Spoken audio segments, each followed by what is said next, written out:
Norma no era una niña sino una mujer, y lo bastante madura como para decidir con quién se juntaba, porque entonces, ¿cómo era posible que su abuela a los 13 ya estuviera casada con quien fue el papá de su tía la negra, y Munra mesándose los bigotes, loco? Eso vale verga, eso era antes. Ahorita las leyes ya cambiaron, pedazo de bestia. Ya no se puede ahora ni con el permiso de los padres te puedes casar con una chamaca tan chiquita. Así que agarra el pedo, esa madre ya se acabó. Olvídate de esa vieja, es demasiado problema. Seguramente fue ella la que te echó de cabeza con la trabajadora social para que te chingaran. Así son las pinches viejas de cabronas, le dijo.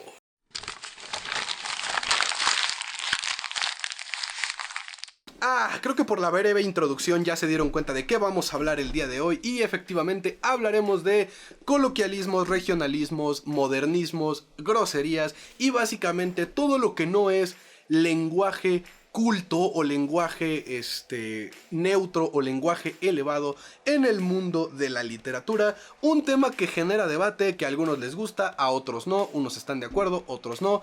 Así que vamos a entrarnos y adentrarnos en este corto análisis sobre el tema de qué tan bueno o qué tan útil o qué tan necesario o por qué utilizar lenguaje coloquial altisonante en la literatura.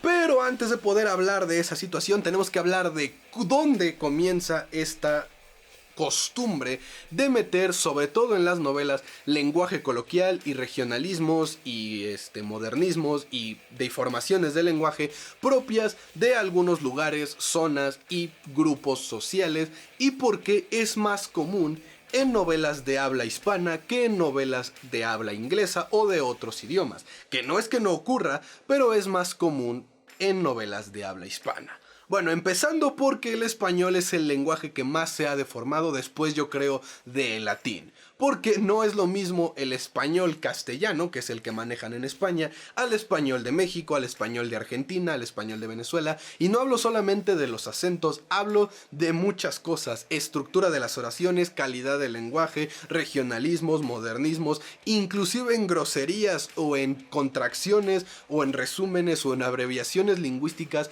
Es un mundo completamente diferente irte a Venezuela o irte a Argentina o en México o en España, porque no es el mismo español.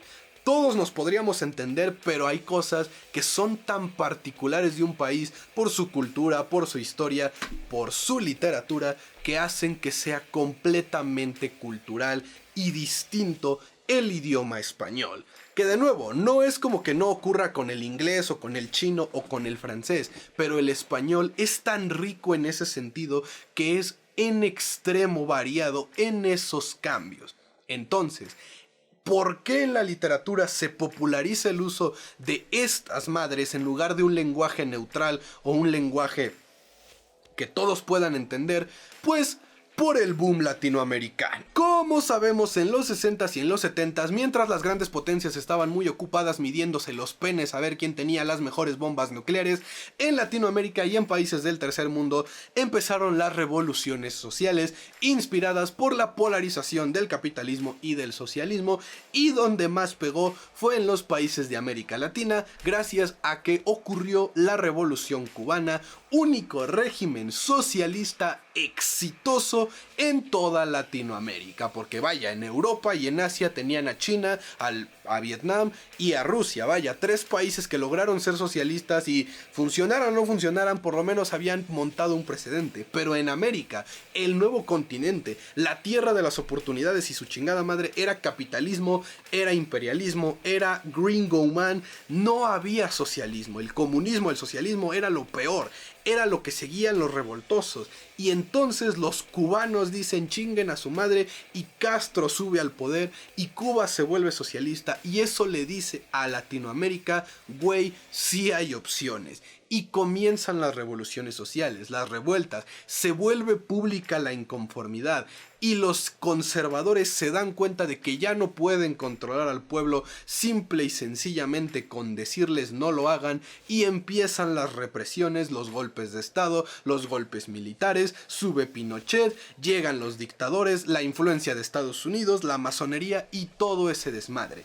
Y en medio del quilombo aparecen los intelectuales. Ahora, el tema con los intelectuales y los que se dedicaron a la literatura durante el boom latinoamericano es más complejo de lo que te enseñó tu profesor de español o de literatura, porque esos güeyes solo se concentran en besarle las patas a los 4 cabrones de siempre: Cortázar, Llosa, Márquez y Fuentes. Pero en realidad es un poco complejo, porque si bien estos grandes 4 del boom latinoamericano se identificaban con el socialismo, con los movimientos sociales, y supieron capturar la realidad de miles de personas en una situación precaria en sus respectivos países, esos güeyes formaban parte de la élite de poder, y al volverse los más renombrados y los más poderosos del boom latinoamericano, dejaron de ser el público al que estaban representando en sus novelas y pasaron a ser los privilegiados. No digo que no les fuera mal, no digo que se las vieran negras en algún punto de su vida, simplemente estoy diciendo que después de ganar la fama y la fortuna, esos güeyes ya dejaron de ser parte de la realidad que retrataban en sus novelas, y solamente fue los escenarios que utilizaban para seguir vendiendo libros. Porque sí, papi, la literatura es un arte, es un medio de expresión, es un medio de revolución, pero también es un negocio, y si quieres vivir de la literatura tienes que vender.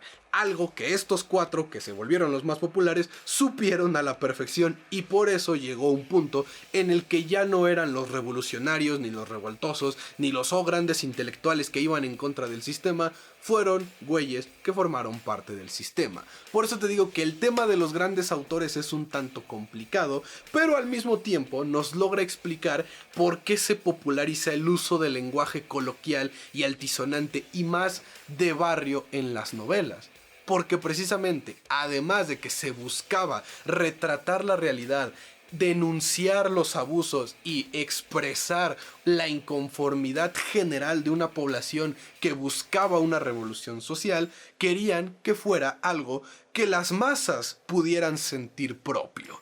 Y en aquel entonces, cuando lo estirado, lo snob, lo neutral era lo rechazado, porque todos querían cambiar el mundo, todos querían derrotar al sistema y todos querían una revolución, para poder acercarte a las masas, tenías que comunicarte con las masas. Entonces, yo como autor, pues no iba a escribir una novela hablando de la yuxtaposición de los términos coloquiales, de la rimbombancia de las personas que habitan en situaciones precarias de baja calidad de vida, porque ni mi chingada madre me iba a entender qué chingados estaba diciendo. Necesitaba hablar coloquialmente, necesitaba decir: ese güey de ahí vivía en una casa de pinches petate y adobe tan jodida como su chingada madre, pero el güey se levantaba a chambear a las 7 de la mañana y tomaba el metro y después se bajaba al micro y ahí le gritaba a las putas que se pusieran a hacer su chamba.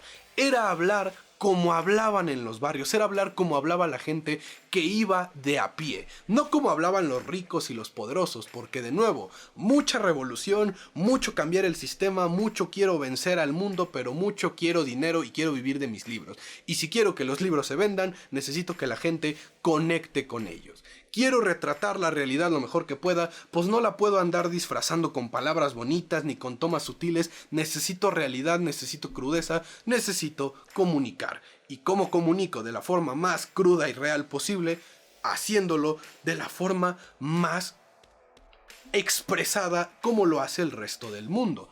En el caso de cada autor representativo de cada país, Vargas Llosa creo es de Lima, Perú, Gabriel García Márquez es de Colombia, Carlos Fuentes es de México y Cortázar es, creo, el güey argentino. Pues ellos utilizaron su lenguaje y sus coloquialismos y sus regionalismos y sus modernismos y sus groserías en sus novelas. Y por eso la mayoría de los grandes autores del boom latinoamericano, que fueron los que se popularizaron, tienen por lo menos un libro que está escrito de una forma muy coloquial, porque era necesario para conectar con el público y hacer que se sintiera real. Así que, de esa manera podemos entender por qué se utilizan este tipo de recursos narrativos para contar una historia. Ahora, ¿está bien hacer esto o está mal? Personalmente, yo no soy fan, y sé que me veo un poco hipócrita y están tocando la puerta de mi casa, así que denme 5 minutos. Ahora sí. Personalmente, yo no soy tan fan de que se utilice, sobre todo tanto el tema de las groserías en la literatura. Y de nuevo, sé que me estoy viendo un poco hipócrita porque yo del 90 palabras que digo, probablemente 40 son groserías. Pero cuando estamos en el tema de la literatura, mi opinión, yo, por eso lo estoy subiendo a mi canal, siento que ocurre el fenómeno película doblada. Y es que, por ejemplo, en Estados Unidos y en el idioma inglés, si bien hay ofensas y hay palabras que son consideradas groserías y frases que son consideradas altisonantes, pues si no es fuck, damn it o shit, no hay tanta diferencia en qué tan ofensivo o qué tan desofensivo es. Entonces, cuando salen estas películas como por ejemplo ¿Qué pasó ayer? O Ted o Proyecto X, que son grabadas en inglés, donde utilizan un igual lenguaje más vulgar y más de barrio y más así como que para los chavos, pues no utilizan tanto amplio abanico de groserías porque no hay tanta amplitud de ofensivas y palabras altisonantes y lenguaje vulgar en el inglés. Pero en el español hay, yo creo, podríamos hacer un diccionario propio de maneras de mandar a chingar a su madre a alguien y solo utilizando el verbo chingar. Ahora explotémoslo a todas las formas vulgares de comunicación que existen en el español. Desde las que utiliza tu compa el whitezican de la colonia Roma hasta la que utiliza el güey de la colonia de Chichihuite del Estado de México, donde tiene pinche casa de lámina en medio del monte con un simi pintado en el techo. Hay un bagaje impresionante, blasfémico del lenguaje altisonante y coloquial en México, y apuesto que en el resto de Latinoamérica también.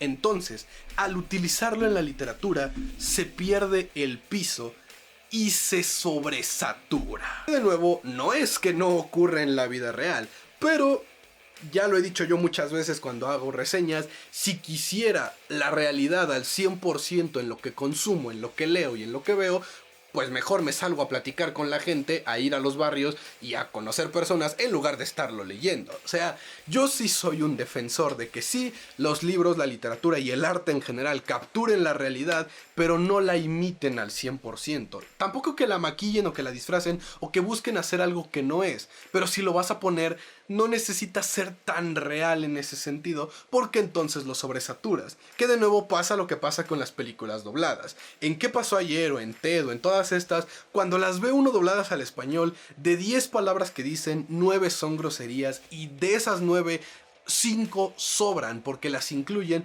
porque están buscando un lenguaje coloquial, y entonces se sobresatura y ya no se siente real, sino que se siente forzado. Y en lugar de parecer que estás retratando una realidad, parece que solamente la estás maquillando para que se vea atractivo. O el típico, wow, este autor o esta autora puso muchas groserías en su libro porque es mucho de barrio, que chingón. Pero cuando lees su biografía, el güey vivía en Polanco, fue al TEC de Monterrey y en su perra vida pisó Tepito. Entonces es ahí cuando dices, ¿me estabas mostrando la realidad o le estabas exagerando para que la gente dijera, güey, ¿cuánto sabes del barrio de la gente? Entonces ahí es donde está el debate. ¿Es algo bueno? ¿Es algo malo?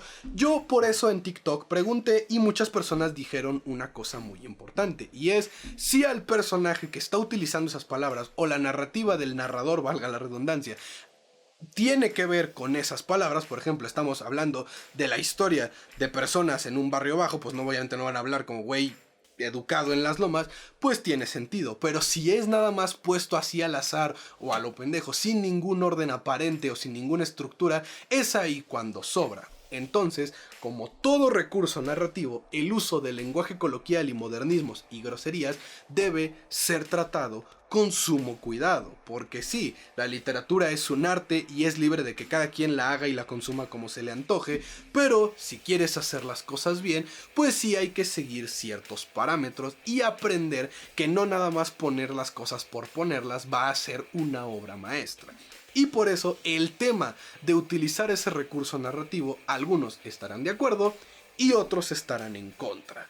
Pero personalmente yo ya me he dado cuenta de que hay historias donde funciona y queda perfecto porque retrata sí una realidad, y hay otras en donde se siente como un maquillaje o una interpretación del autor o autora intentando retratar una realidad que nunca conocieron. Y pues en el caso, por ejemplo, de mi libro más reciente con lenguaje altisonante y con lenguaje coloquial, fue el de Temporada de Huracanes de Fernanda Melchor, que da completamente en el clavo al utilizar este lenguaje, porque me está retratando una realidad, un sector del mundo, sobre todo de México, que pocas personas quieren reconocer que existe, pero que ahí está, Y cada palabra, cada frase, cada diálogo, y por eso lo inicié el video así, está donde tiene que estar y te ayuda a volver real la historia que te están contando. Y personalmente ese libro me hizo cambiar mucho de idea de si era o no necesario